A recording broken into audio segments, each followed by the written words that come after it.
जान सकते हैं, देख सकते हैं, है ना? समझ में आई ना बात?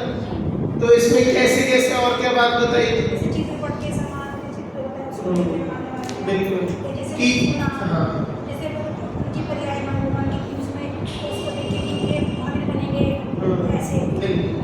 ठीक है, बिल्कुल सही बताया कि जैसे एक चित्रपट है उसमें जो भी चित्र बना होगा हमें उससे उसका ज्ञान होगा।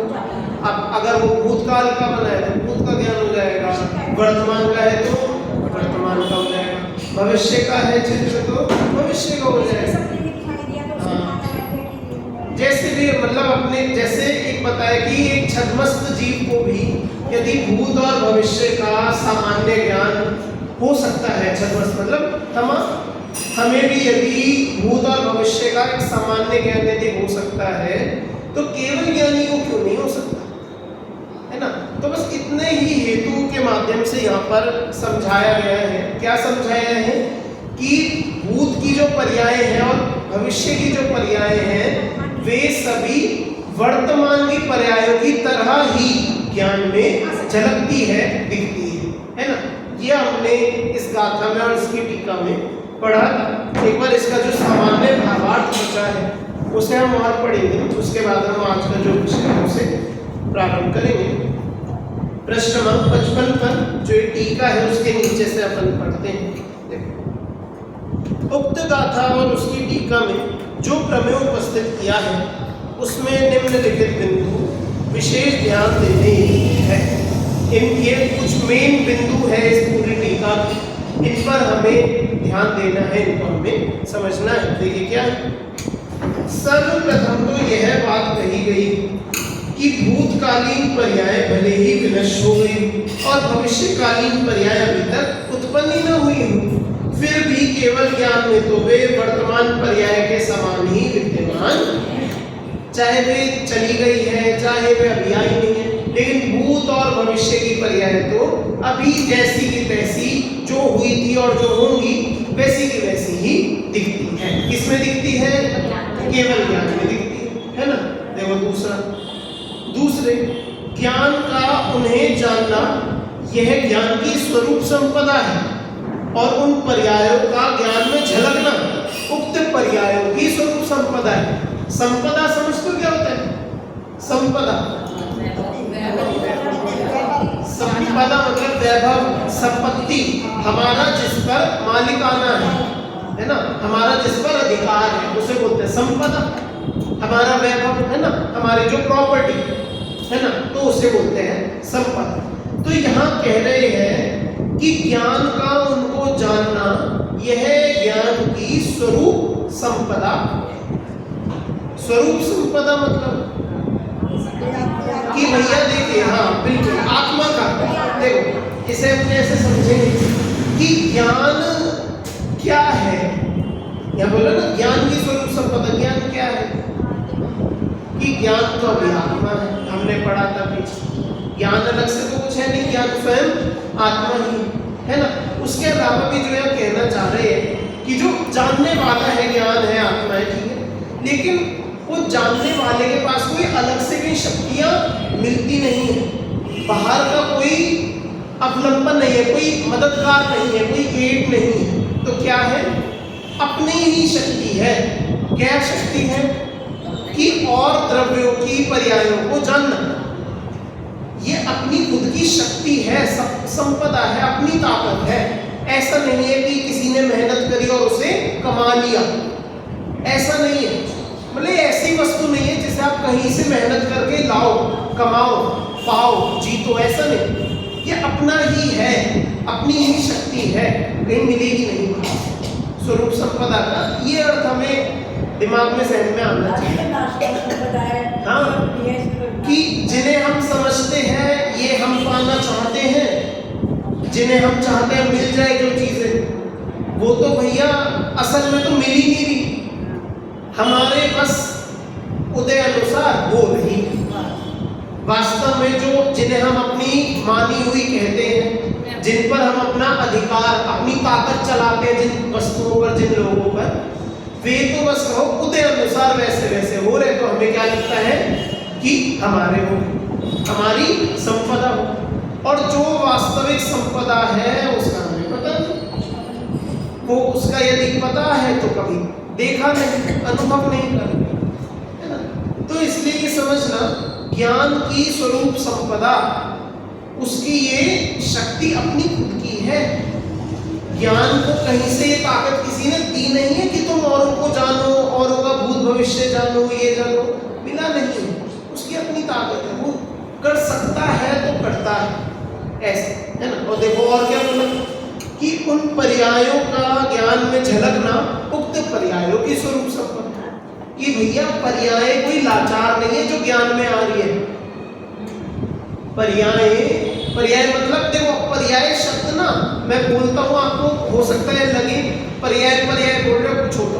पर्याय मतलब एक किसी समय में किसी भी वस्तु की कुछ कंडीशन, किसी भी एक समय में, एक गिवन टाइम में किसी भी उस वस्तु की कंडीशन कि इस समय कैसा है, उसे बोलते हैं पर्याय।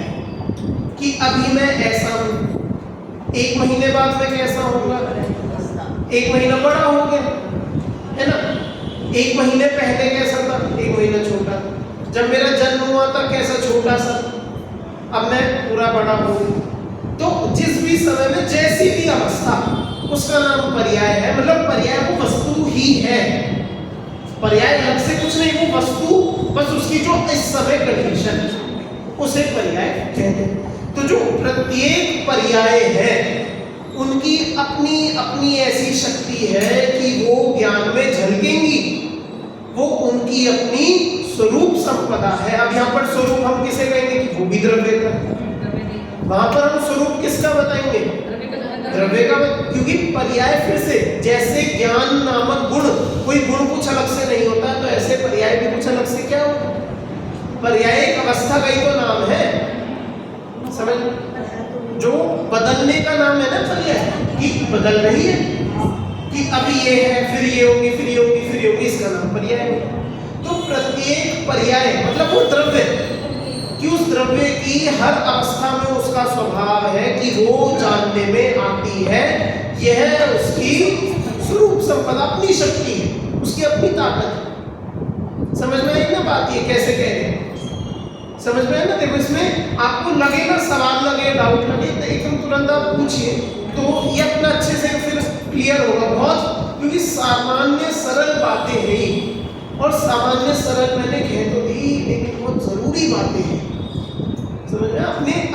अपने जीवन के लिए जो हम यहाँ स्वाध्याय कर रहे हैं, इन्हें समझने के लिए सब बातें बहुत जरूरी है। मतलब आप समझना, जिन बातों पर मैं ज्यादा बल दूं ना, उनमें कुछ है, अपने जीवन के लिए है, वो अपने कल्याण के लिए है वो। तो ये भी जैसे समझ में, क्या समझ में आया कि प्रत्येक द्रव्य की पर्याय को जानना अपने ज्ञान की स्वरूप संपदा है, और प्रत्येक पर्याय ज्ञान में आती है, जानने में आती है। ये क्या है, ये उन पर्यायों के स्वरूप संपदा है, उनकी अपनी शक्ति की जानने में आती है ना। देखो आगे तात्पर्य यह है कि उनको जानना ज्ञान की मजबूरी नहीं है, और उनका ज्ञान में झलकना भी उन ज्ञेयों के लिए कोई विपत्ति नहीं है। भैया वो बस उनकी अपनी शक्ति है, जानने में आ गई, और ज्ञान उनको जान सकता है तो ज्ञान ने उनको जान लिया। कोई दोनों आपस में बंधे हुए नहीं है।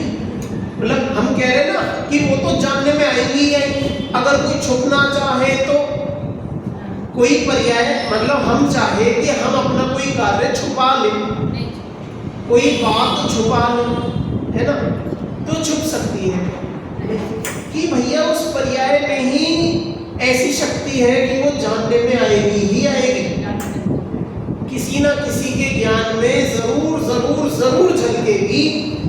और ऐसा नहीं है कि अभी नहीं झलक रही, बाद में झलक जाएगी। जो कार्य आप करने वाले हो, जो कार्य होने वाला है, वो कार्य अनादिकाल पहले ही केवल ज्ञान में झलक जाता आ चुका। समझ गए ना। देखो इसी का नाम है कि प्रत्येक पर्याय प्रत्येक ज्ञान में, केवल ज्ञान में झलक रही है, इसी का नाम है स्वरूप संपदा। आपने जो कार्य किया भी नहीं है, वो भी कार्य जो मतलब आप करेंगे, फिक्स होना चाहिए करने के लिए, तो वो भी अनादिकाल पहले ज्ञान में झलक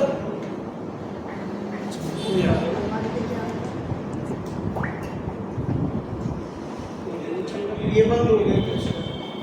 हाँ ये स्विच बंद है, स्विच चालू, बैटरी में कोई बात नहीं। ठीक, तो ये उसकी अपनी स्वरूप समझता है। ज्ञान की अपनी है कि वो जान सकता है, पर्यायों की अपनी क्या कि वो जानने में आ सकता है ना। समझ में आया ना सभी को? अच्छा देखो आगे क्या बताया। ऐसा प्रश्न उपस्थित हो, ये ऊपर ये रहेगा ना, तात्पर्य यह है कि उनको जानना ज्ञान की मजबूरी नहीं है, और ज्ञान और उनका ज्ञान में झलकना भी उन ज्ञेयों के लिए कोई विपत्ति नहीं है।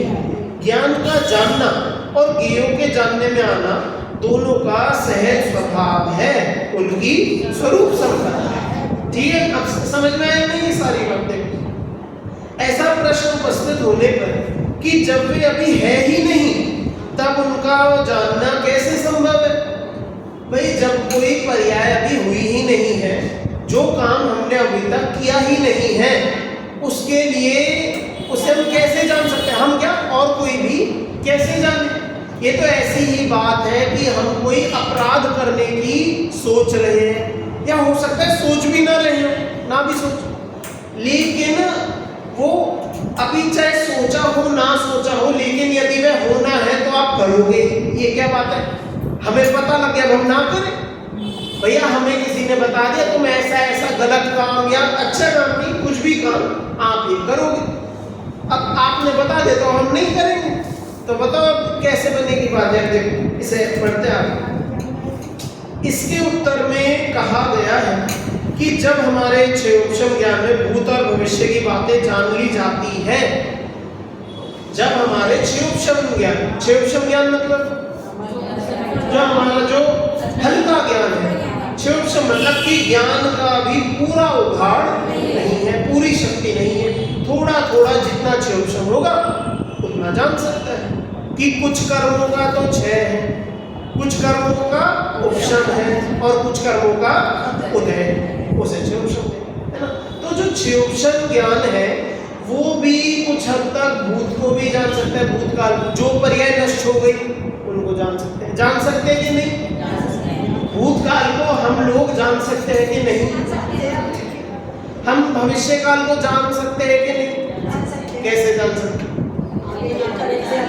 कि बिल्कुल सही जरूरी नहीं है, बिल्कुल 100% 100% जरूरी नहीं है, लेकिन कुछ हद तक हम भी भविष्य को जान सकते हैं। अनुमान से कहो है ना, आगम से कहो है ना, उसके अलावा बहुत चीजें अनेक तरीकों से हम भी भविष्य को जान सकते हैं।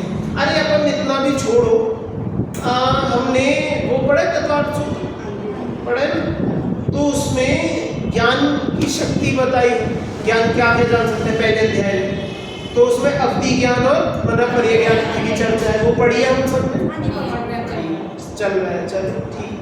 तो अवधि ज्ञान कितने तरह का होता है, ख्याल है किसी?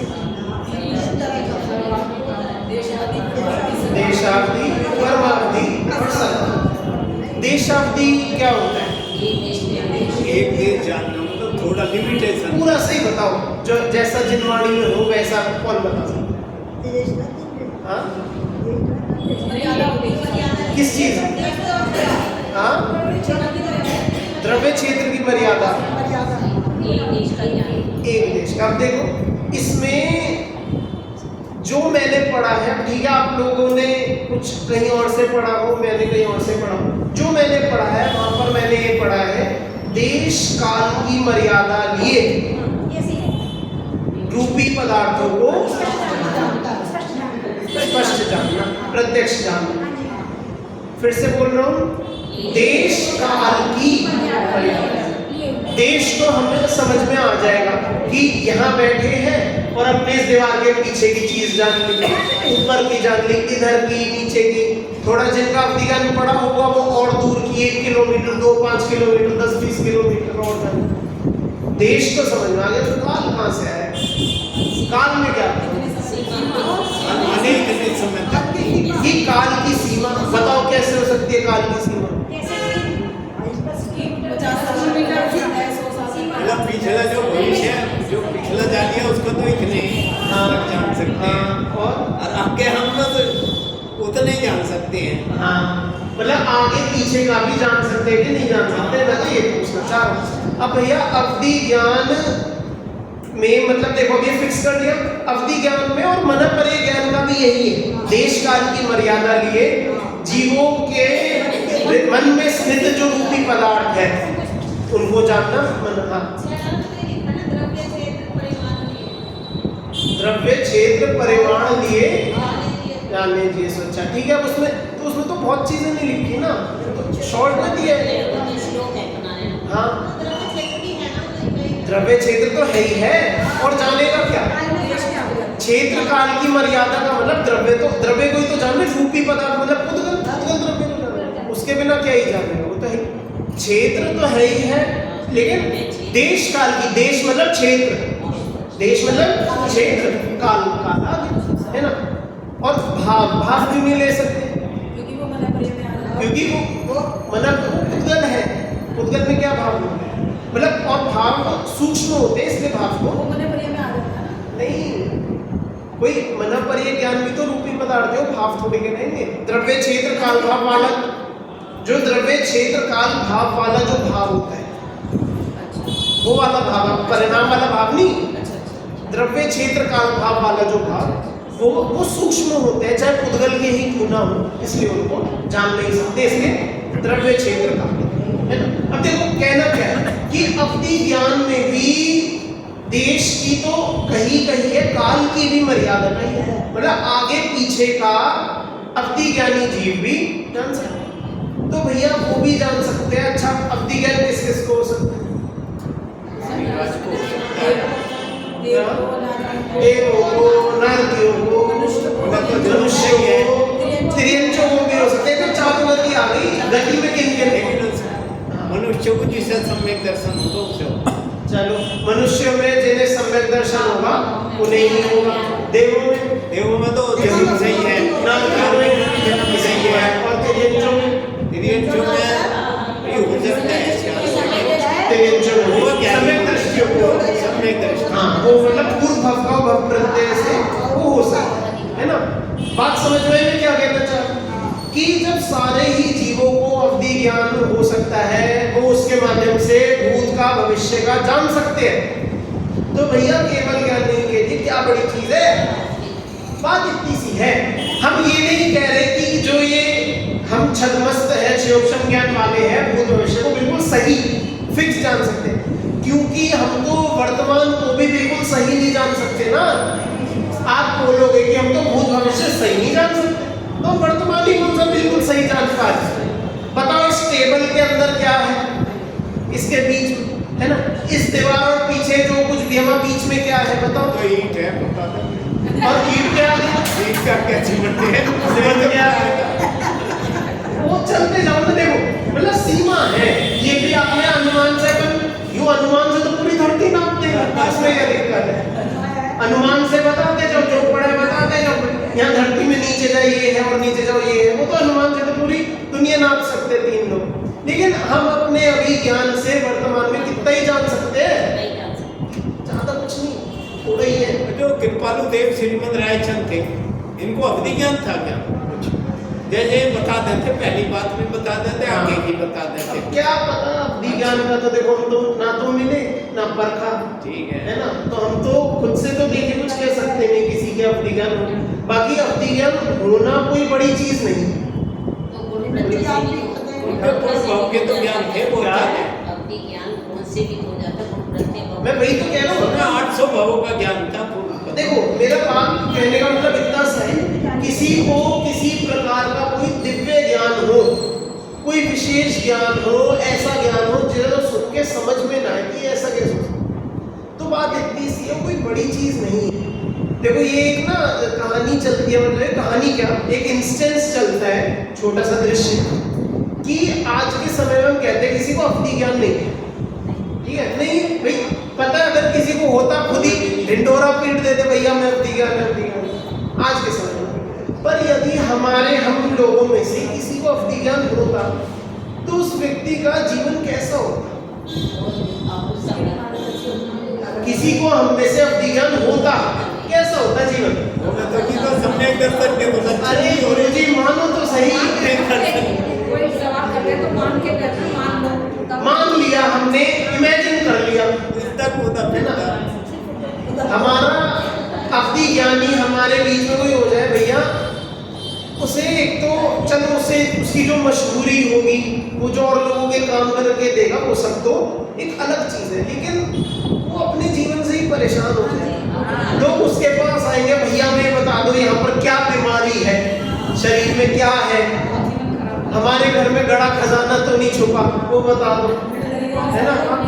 कि हमारे ये खो गए हैं, बता दो कहाँ है।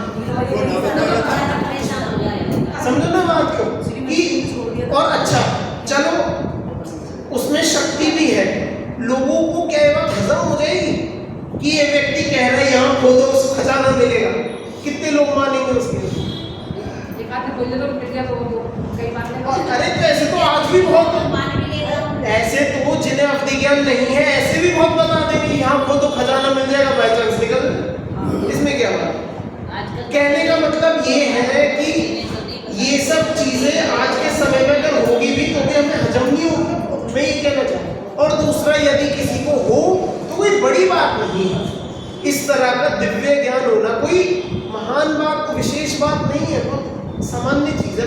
हम लोगों ने नहीं देखी तो क्या हो गया, यहाँ तो बता रहे ना सबको होती भैया, हर कोई देवों से मिल रहे हैं, पुराणों में आती कहानियां, देव आकर ये बता रहे, मुनिराज ने आकर ये बता दिया, किसी को निमित्त ज्ञान में ये दिख गया, ज्योतिष ज्ञान से ये समझ में आ गई, ये आ गई, भैया दिव्य ज्ञान होना कोई बड़ी चीज नहीं है, हम नहीं जानते इसलिए हमें लगता है कि कुछ विशेष है, कुछ नया है।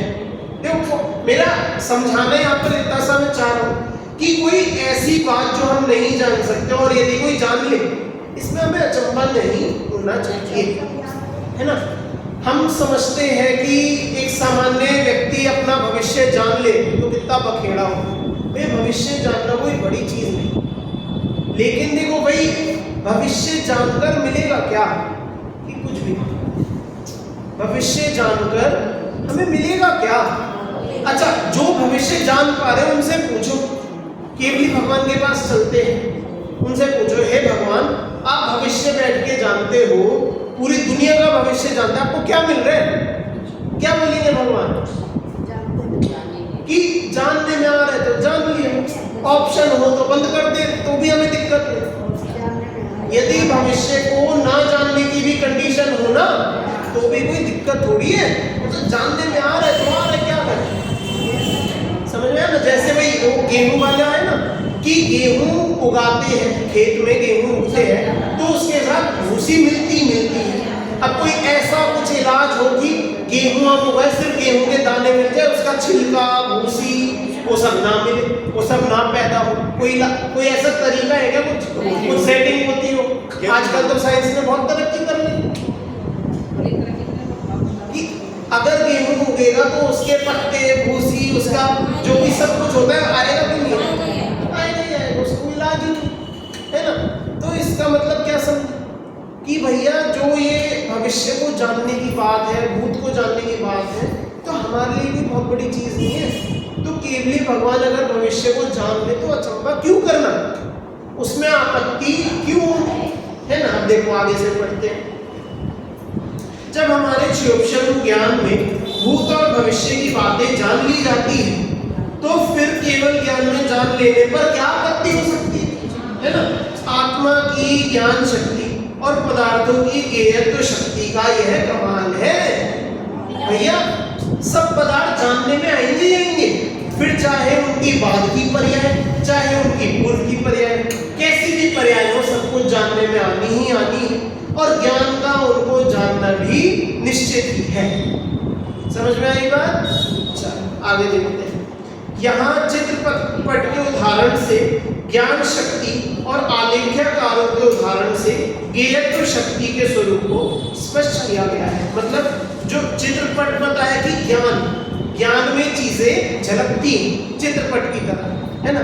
और जो आलेख्यकार मतलब जो भी लिखा पढ़ा है, तो उससे ज्ञेयत्व शक्ति कि ये पदार्थ जानने में आते हैं।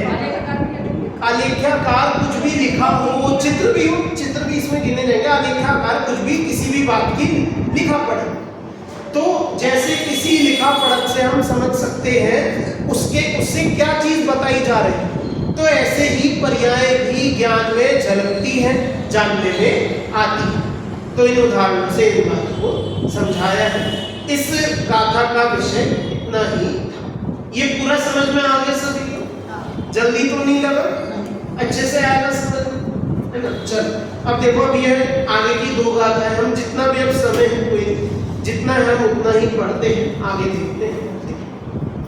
विगत 37वीं गाथा में यह कहा है कि केवल ज्ञान में सभी द्रव्यों की अतीत और भावी पर्याय भी वर्तमान पर्यायों के समान ही झलकती है। ये तो हमने समझ लिया सभी ने, है ना? और अब 38 और 39वीं गाथा में यह कह रहे हैं कि सभी द्रव्यों की भूत और भावी असद्भूत पर्याय ज्ञान में विद्यमान ही है। क्या बोला? कि जो भूत और भावी पर्याय है वे ज्ञान में विद्यमान ही है, इसलिए वे कथनचित सद्भूत भी है, तथा जिस ज्ञान में भूत और भावी असद्भूत पर्याय ज्ञात ना हो, उस ज्ञान को दिव्य कौन कहेगा?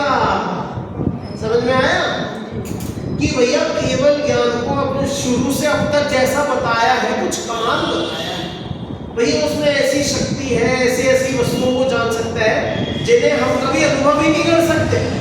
ऐसे ऐसे भावों को, परिणामों को, बातों को केवल ज्ञान जान सकते।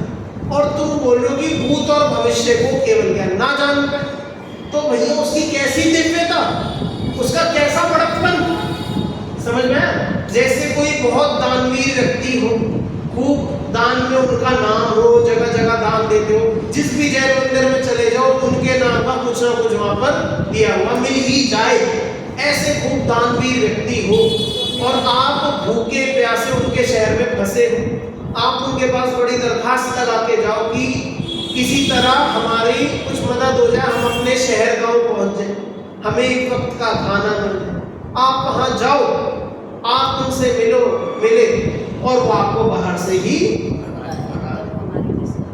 तो किस बात के दानवीर भैया, इतने लाखों करोड़ों रुपए दान में दे और हमें एक वक्त की रोटी ना दे, तो किस बात के दानवीर, काय बात के बड़े, काय बात के गुरु। समझ में आई बात? तो ऐसे ही यदि केवल ज्ञान हो और भूत भविष्य को ना जाने, तो कैसा दिव्य, कैसा केवल ज्ञान। समझ में आई ना बात क्या कह रहे हैं भैया? भगवान का ज्ञान आप मानते तो हो, लेकिन आप उसे इतना हल्का मानते हो कि भविष्य में ना, आप इतना हल्का समझते, इतना छिछला समझते, है ना? अब ऐसा ज्ञान फिर करेगा, ऐसे भगवान के ज्ञान की फिर क्या क्या वैल्यू, क्या दिव्यता कि जो भूत भविष्य ना जान सके। तो इस बात को इस गाथा में और इस टीका में समझाते हैं। देखिए गाथा और पद्यांवर एक बार पढ़ेंगे।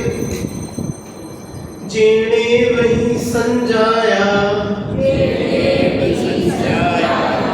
जे करुणठा भवीय पज्जाया,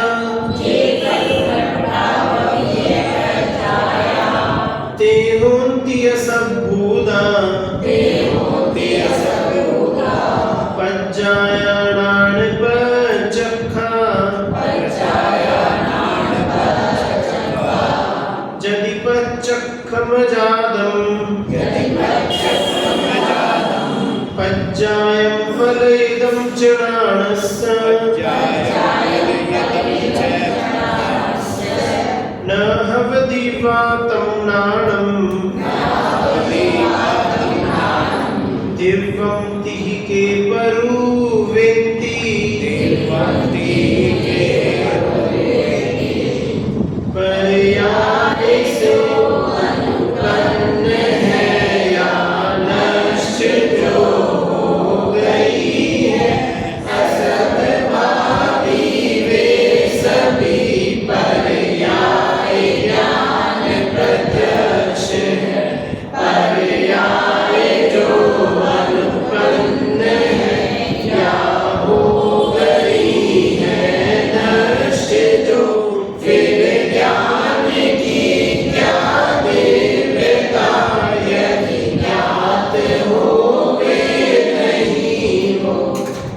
समझ में आया? बहुत सरल इसका अर्थ है गाथा का, बिल्कुल आचार्य कुंद का नियम कभी ये टूटता नहीं है।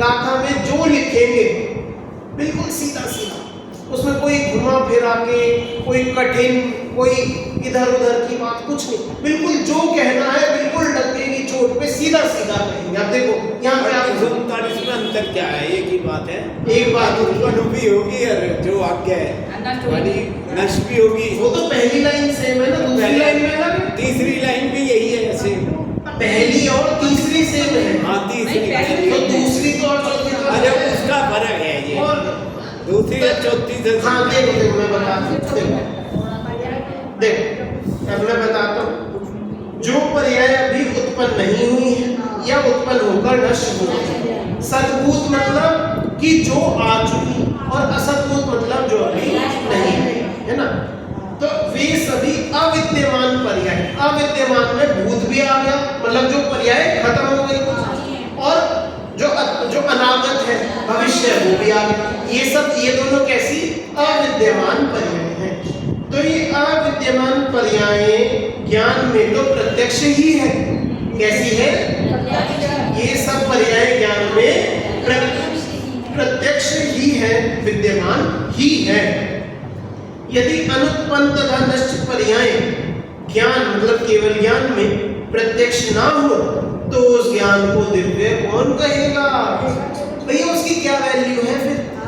कि अगर वर्तमान को जानना हो तो हम भी जान रहे हैं, वर्तमान को तो हम भी जान रहे हैं, उसमें उन्होंने क्या नया बता दिया? केवल ज्ञानी ने क्या नया जाना? वो आप बोलो वो पूरे 3 लोग को जाना, तो 3 लोग को तो सर्वावधि, जो अवधि ज्ञान वाले हैं, सर्वावधि वाले वो भी जान लेते 3 लोग, और वो तो बल्कि उनकी काल की भी मर्यादा, काल में भी आगे पीछे काफी जान लेते। कितने 7 भव 8 भवों का तक का हिसाब है उसमें सर्वावधि ज्ञान में, 7-8 भव पीछे और 7-8 भव आगे तक का जान सकते हैं। कुछ मतलब देखो एग्जैक्ट अब मैं बोलूं कि यही है ऐसा, पर करीब करीब ऐसे ही उसकी चर्चा में है।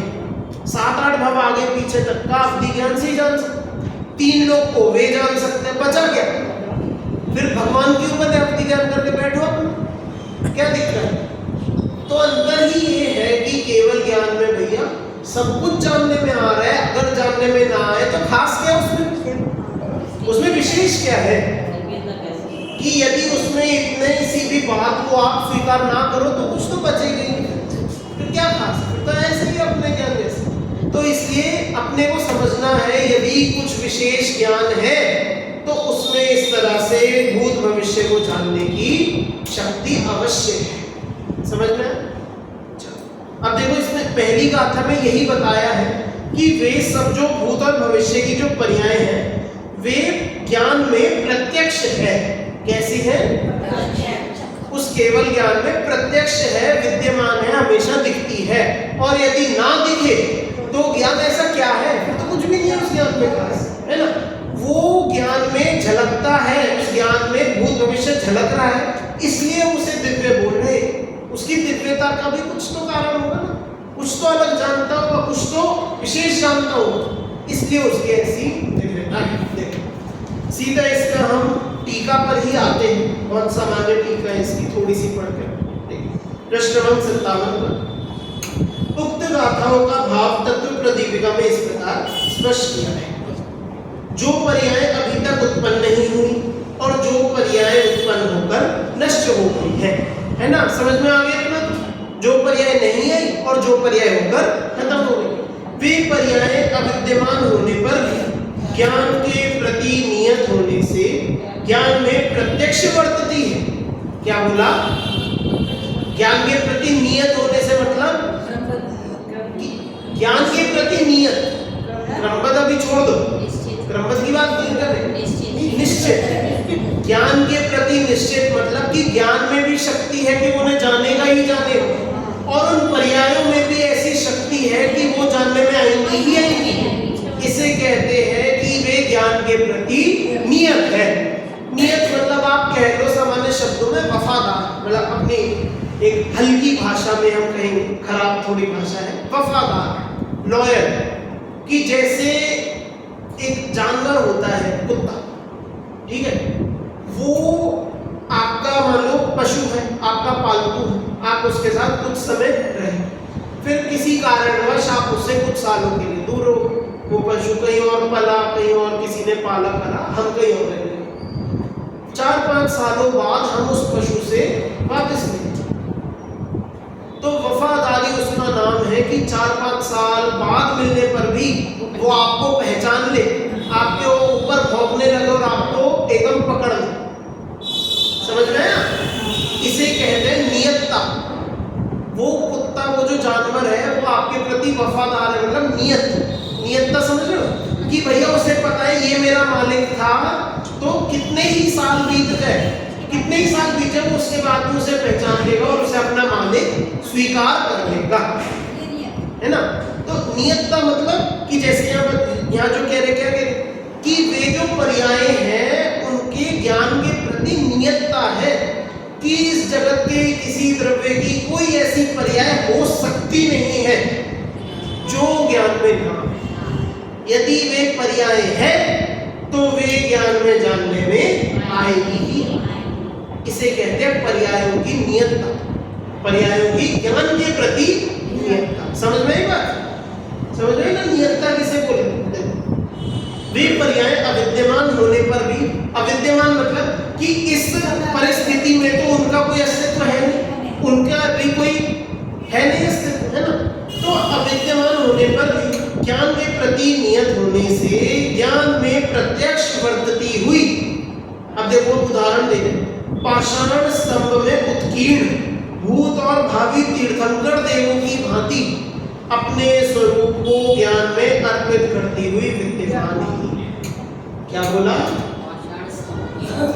कि जैसे एक पत्थर का स्तंभ, देखो पत्थर का स्तंभ यहाँ पर इससे आप मान लो बोलना चाह रहे हैं जैसे वो होते हैं ना जिनसहस्त्र, जो जिनसहस्त्र नाम एक बड़े से पत्थर में एक छोटी छोटी प्रतिमाएं 1008 प्रतिमाएं होती, या फिर एक स्तंभ में 24 बनी हो, 3-24 बनी हो, है ना? तो उसमें क्या क्या दिखाना चाह रहे 3-24 कि भूत के तीर्थ, जो भूतकाल के पिछली 24 के तीर्थ, वर्तमान मतलब जो अभी हो चुके वो तीर्थ, और भविष्य के जो तीर्थ। अब जो भविष्य के तीर्थंकर वहां पर है तो हम उनकी पूजा कर रहे हैं, कर रहे कि नहीं कर रहे? वे अभी कहाँ हैं? तो पता नहीं कहाँ है, नरक में। अभी हमें 2 का तो वर्णन पता है, 2 तो नरक में, जो अगले आने वाली 24 के 24 में से 2 का तो हमें कहानी हमने सुनी है, 2 तो इस समय नरक में। और पता नहीं किसी जगह सुना था, कोई तो कह रहा था कि सारे ही तीर्थंकर जो उसमें उत्सर्पणी में होंगे, ये सब ऐसी किसी खराब गति से। देखो मैंने सुना ही था, पक्का नहीं है, पर कम से कम 2 का तो हमें पता ही पता है कि इस समय में अभी नरक गति में है। फिर यहाँ से निकलकर जैसा जो भी होगा, चाहे डायरेक्ट जाए चाहे अन्य गति से होकर जाए, मैं नहीं जानता, पर हमें पता है ना। देखो वो जीव नरक में है, वे वहां पर भी जैसे भी होंगे हिंसा आदि पाप कर रहे होंगे, परिणाम खराब भी अपने योग्यता अनुसार हो रहे होंगे, चाहे समय दृष्टि क्यों ना हो, हमें उससे संबंध नहीं है, लेकिन परिणाम खराब भी होंगे, पाप भी कर रहे होंगे, सब कुछ हो रहा होगा।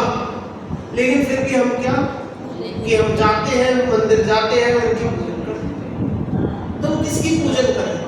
क्या उन जीवों की पूजन करें जो इस समय नरक में, या फिर हम उनकी पूजन कर रहे हैं जो आगे चलकर तीर्थंकर होंगे? हमने उनके तीर्थंकर पने की पूजन करी है। हम महावीर भगवान की महिमा किससे मानते हैं? उनके मारीची की पर्याय से। भैया मारीची जैसे तो अनेक जीव हुए जिन्होंने अपने नियम को लेकर अपने प्राण का त्याग दिया। देखो कार्य अच्छा है, लेकिन महावीर भगवान की पूजन उनके मारीची की पर्याय से नहीं होती, उनकी शेर की पर्याय से नहीं होती, उनकी पूजन उनके महावीर पन से होती है कि वे महावीर तीर्थंकर है ना। हमारे हृदय में उनकी विद्यमानता किस चीज से है? तीर्थंकर पन से। तो ऐसे जो भविष्य में होंगे जो तीर्थंकर, उनकी हम पूजा करते हैं, तो उनकी विद्यमानता किस नाम से है? उनकी अभी की पर्याय से, या जो उनकी पर्याय होगी उससे? तो देखो अभी पर्याय आई नहीं है, फिर भी हम उनकी पूजा करते हैं। इसका मतलब क्या है कि हमने जो अभी पर्याय नहीं आई है उस पर्याय को भी हमने विद्यमान माना कि वो है, तभी तो पूजा कर रहे हैं। अगर अभी हम उसे मानेंगे कि कुछ सीमा तक, कुछ हद तक उसका अस्तित्व है, तो हम पूजा करें। तो ऐसे ही जैसे इन भगवान तीर्थंकर का, भूत तीर्थंकर का, भावी तीर्थंकरों की हम विद्यमानता मानकर पूजा करते हैं, तो ऐसे उनकी भांति अपने स्वरूप को ज्ञान में अर्पित करती हुई विद्यमान है। पर्याय अपने स्वरूप को ज्ञान में अर्पित करती हुई विद्यमान है। इसका मतलब है कि जो भविष्य की पर्याय हैं अभी नहीं हुई, वे भी ज्ञान में अस्तित्व में है। वो ज्ञान में अर्पित होती मतलब उसमें नियत होती हुई, अर्पित होती हुई मतलब नियत होती हुई, समर्पित होती हुई उनमें विद्यमान है। वे पर्याय ऐसी की ऐसी ज्ञान में झलकती आ रही है जो अभी है ही नहीं। उनकी विद्यमानता कहाँ है? कि ज्ञान में। कहाँ पर है? समझ में आए? अब देख इसमें ठीक है, अब समय हो गया है, आगे की टीका हम अगली कक्षा में देखेंगे। आगे वैसे बस इतना सा ही बताया है कि भैया आप कह रहे हो कि इतना भूतकाल की जो सब बातें हैं हम तुम जान सकते हैं, भविष्य काल की बातें हैं हम तुम जान सकते हैं, लेकिन केवल ज्ञान नहीं जान सकता। ये कैसी दिक्कत? ये उसमें ऐसा क्या कमी है? क्या उसमें ऐसा विशेष है कि नहीं जान सकता? क्या दिक्कत है? आप तो मतलब तुम्हें इसमें देखो, अंतिम जो है ना इसके पढ़ो। इस कारण यह कहा गया है कि पराकाष्ठा को प्राप्त ज्ञान के लिए यह सब योग्य है। अगर आप किसी के ज्ञान को पराकाष्ठ, पराकाष्ठ मतलब सुप्रीम, सबसे बढ़िया, सबसे टॉप, अगर ऐसा आप ज्ञान किसी का दिखा रहे हो ना, तो उसमें कम से कम इतनी तो शक्ति होनी चाहिए कि भूत और भविष्य को जान ले। समझ में आएगा? यदि इतना ही नहीं मानोगे तो क्या बात का कमाल का है, किस बात का दिव्य है? समझ में? तो ये चर्चा हम और आगे ही करें। फिर इसके बाद भी खूब विशेष खूब बढ़िया आगे गाथा